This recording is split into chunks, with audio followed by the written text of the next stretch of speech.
ADHD. Yeah. Okay. A B. I don't feel like I don't even have to ask a question here, but just to set the stage, the reason why I'm so compelled by this is just this, I have to say it, the shocking rise in diagnosis and prescriptions over the last 10 years. Between 2000 and 2018, ADHD diagnoses in the UK rose approximately 20-fold. Yes. Among boys aged 10 to 16, diagnosis increased from 1% roughly to about 3.5% in 2018. And in men aged 18 to 29, there was a nearly 50-fold increase in ADHD prescriptions during the same period. And the same applies to the United States, where an estimated 15.5 million adults in the US have been diagnosed with ADHD. Approximately 1 in 9 US children have been diagnosed with ADHD at some point, with 10.5% having a current diagnosis. I don't know where ADHD was, but the conversation around it, the prescriptions, the diagnosis seemed to have really surged into culture in a really, really big way. What's going on? So ADHD was one of the factors that drove me to write Being There, because I was seeing this huge uptick in ADHD diagnosis and children being medicated so early. Do you know what the fight or flight reaction is? That's when the sympathetic nervous system starts to kick into action and... Yes. So, well, it's basically our evolutionary response to predatorial threat. So if a saber-toothed tiger was chasing you, you either stood and fight, or you ran for your life, flight. So when our children are under stress, they go into fight or flight. So one of the first signs that a child is under stress that they cannot manage is when they become aggressive in school. They hit, they bite, they throw chairs, they have trouble, socially in daycare or preschool or even in school. Or they become distracted, which is the flight part of fight or flight. So what's happening is their nervous systems, the stress-regulating part of their brain is getting turned on. So we say that the stress-regulating part of their brain has to do with a little almond-shaped part of the brain called the amygdala. It's a very primitive part of the brain, very old part of the brain. And it regulates stress throughout our lives. It helps us to manage it. What we know is that part of the brain is supposed to remain offline for the first year to 3 years, which is why mothers wear babies on their bodies. It's why babies stay close to their mothers in the first 3 years, to keep the amygdala quiet and only incrementally expose children to stress and frustration that they can manage. So imagine taking small bites of it so you can digest it, right? And your mother's there to help you digest the stress. What we're doing now by separating mothers and babies, by putting babies into daycare with strangers, is by sleep training babies, all these weird things that we're doing to babies, is we're turning the amygdala on. We're making it active precociously, too early. What happens when the amygdala is activated too early is it becomes very active and very large very quickly. The problem is then it shrivels up and burns out also because it cannot manage that kind of stress so early. When it ceases to be functional for a lifetime. And so it's very important to protect, what's the expression? The family jewels. These are the family jewels in the brain of a baby. This is the jewel, the amygdala. You want to keep the stress to an absolute minimum in the first year, which is why sleep training is dangerous. It's why letting babies cry it out. It's why putting babies into daycare. It's why leaving babies for hours on end when they're so very fragile is so bad for their brains because it gets the cortisol flowing, which is the stress hormone, but it makes this part of the brain very active. So it grows, and then and ceases to be functional in the future, like a PTSD response. So what we know is that these children are in hyper-vigilant states of stress. ADHD children. Hyper-vigilant states of stress. If you stay in a hyper-vigilant state of stress long enough, you go into a hypo-vigilant state of stress, which then causes depression. So what we have now are not disorders. So there was a whole movement to take the D off of ADHD because it's not a disorder. It is a stress response. And instead of asking the right questions, which are, okay, what's causing the stress? How do we make sure that our children are not exposed to this kind of stress because they're going into fight or flight? So the nervous system, as you said, the brain has an on switch and an off switch. The on switch to stress is the amygdala. The hippocampus is the off switch. And you'd say the stress response is in a negative feedback loop. It's actually important. Like, in other words, if a saber-toothed tiger is chasing you, very important that you can activate, right? And run or fight. So the stress response is supposed to be short-term. It's supposed to be acute rather than chronic. So we can kind of manifest it. We can activate it.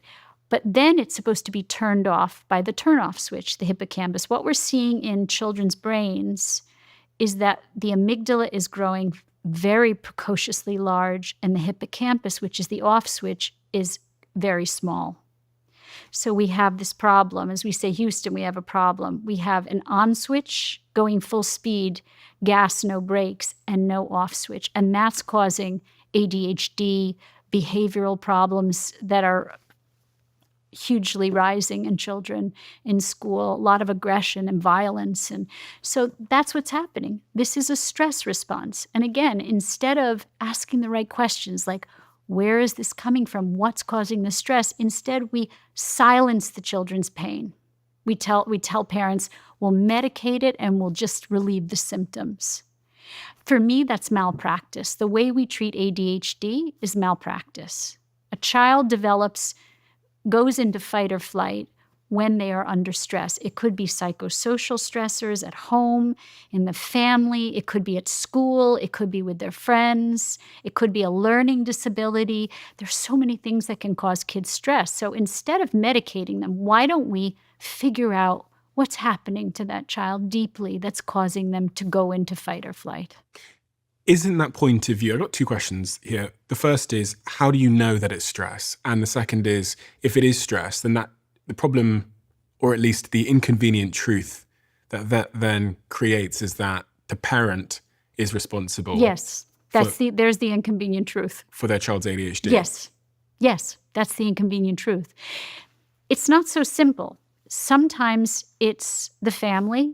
Usually it's the family, particularly with small children. But when children get to school, it could be social. As I said, you can't control whether your children are exposed to social issues or bullying, or there's many things that can cause stress in children. But when they're very little, you are their environment. So the inconvenient truth is that when your child gets an ADHD diagnosis, the first thing you should do is go to a therapist who will do parent guidance with you. Don't rush that child to a psychiatrist to medicate them.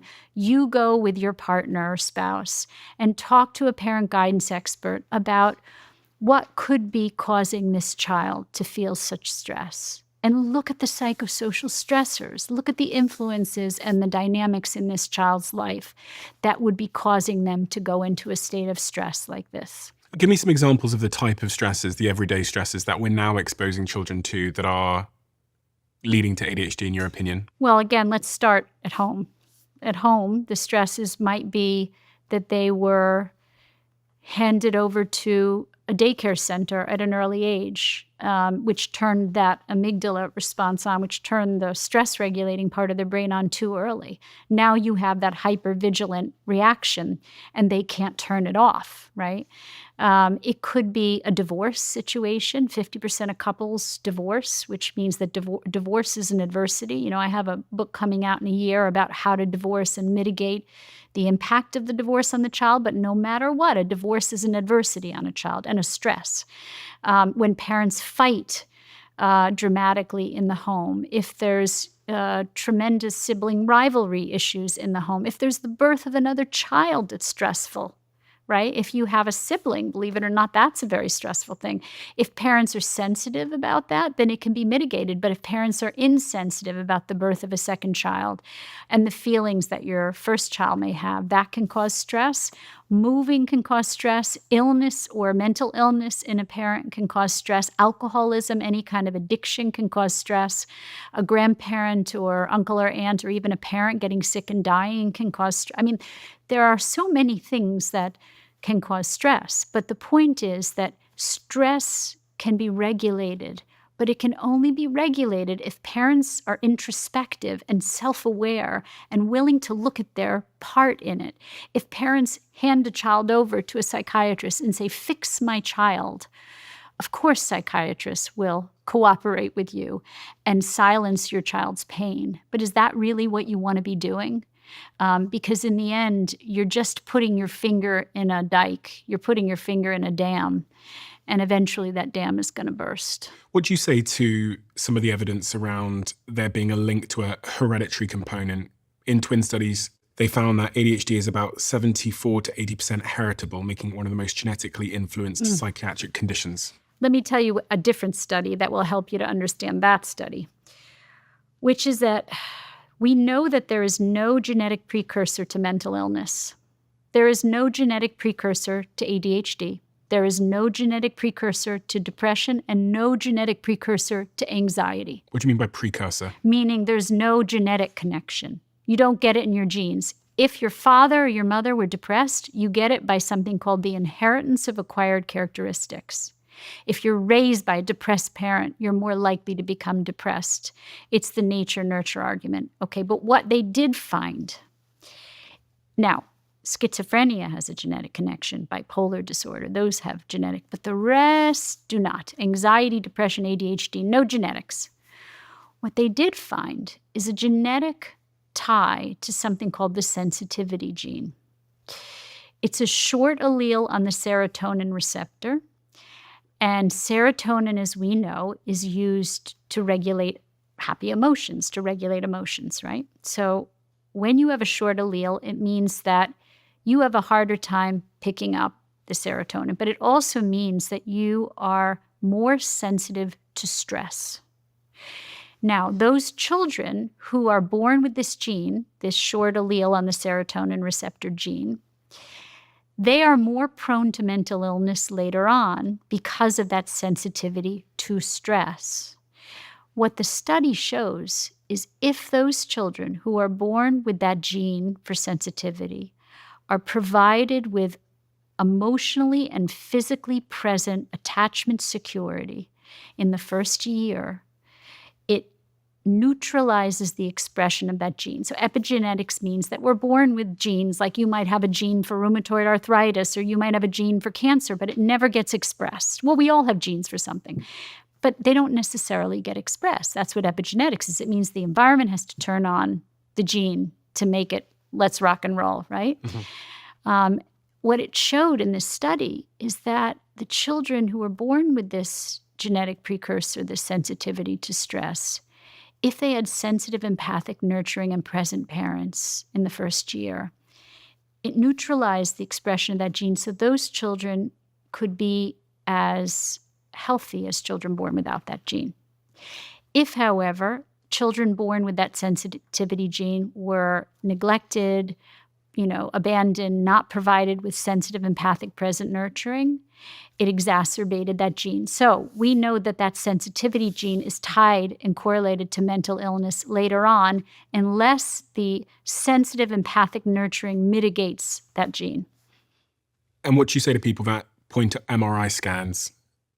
fMRIs, and there's all kinds of neurological tests now where we can see the brain in action. So it's not a static thing. We can actually see the blood flow to the brain. We can see the electrical activity in the brain.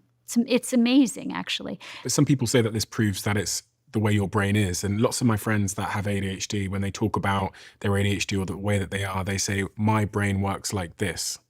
No, it's not correct. Their brain is sensitive to stress. Someone with ADHD is more sensitive to stress.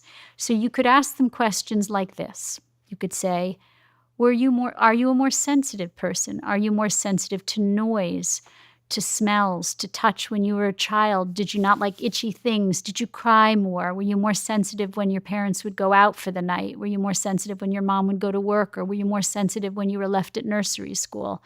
And they're probably going to say yes. But if they say no and they still have an ADHD diagnosis? I would almost guarantee they wouldn't say no, because people with ADHD are people who are sensitive. Sensitivity is an amazing strength if it's met with sensitivity. If you have a sensitive child, so what does a sensitive child look like?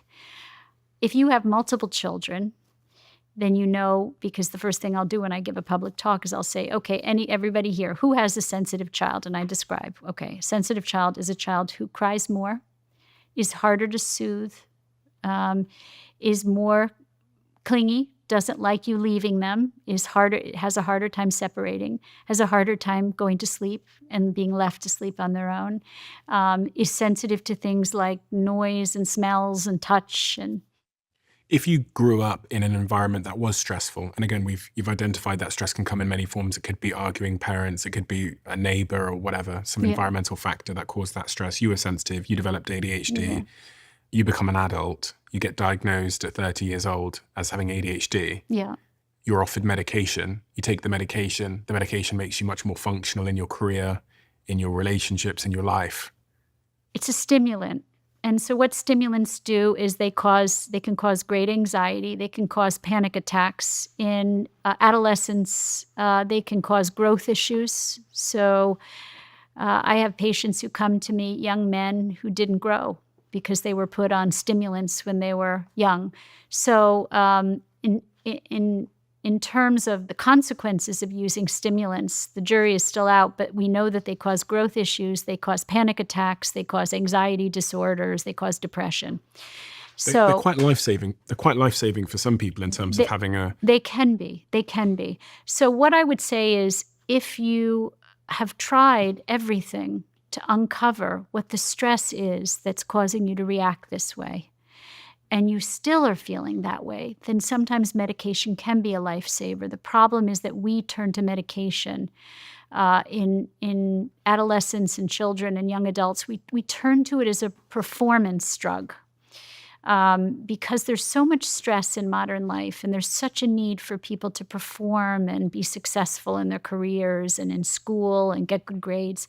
There's so much pressure on kids. So I'm 60, and we didn't have this kind of pressure growing up. And so the generations that follow have so much pressure. That pressure makes children literally go off the rails. We could talk about the academic pressure, the competitiveness, the perfectionism. So ADHD is a bucket. It's a bucket which you throw people in who have anxiety that has never been treated. And there's different ways of thinking about treatment too. So we're a society that likes superficial quick fixes. We like drugs, we like CBT therapy. The truth is that this is not a quick fix. Figuring out relationally, dynamically, what happened to you as a child, what your losses were, what your traumas were, what caused you to feel so anxious, what's caused you to go into fight or flight, is hard work. It requires frustration. It requires commitment. It requires going to someone who can think very deeply with you. I want to define what anxiety is, because I think it's really important.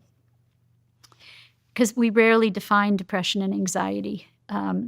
Depression is preoccupation with past losses. Anxiety is preoccupation with future losses that may never occur. What do they have in common? It's all about losses. All about loss. And you could say the generations now are very preoccupied with loss. Loss of status, achievement, but because we're also very preoccupied with gain. Well, we're preoccupied with what I say, I don't want to judge, but I want to say the unimportant things in life. What are the important things in life? Relationships, love, connection, health, right? You would say objectively, family. These are the important things in life. But we've become very preoccupied with material success, money, career achievement, fame.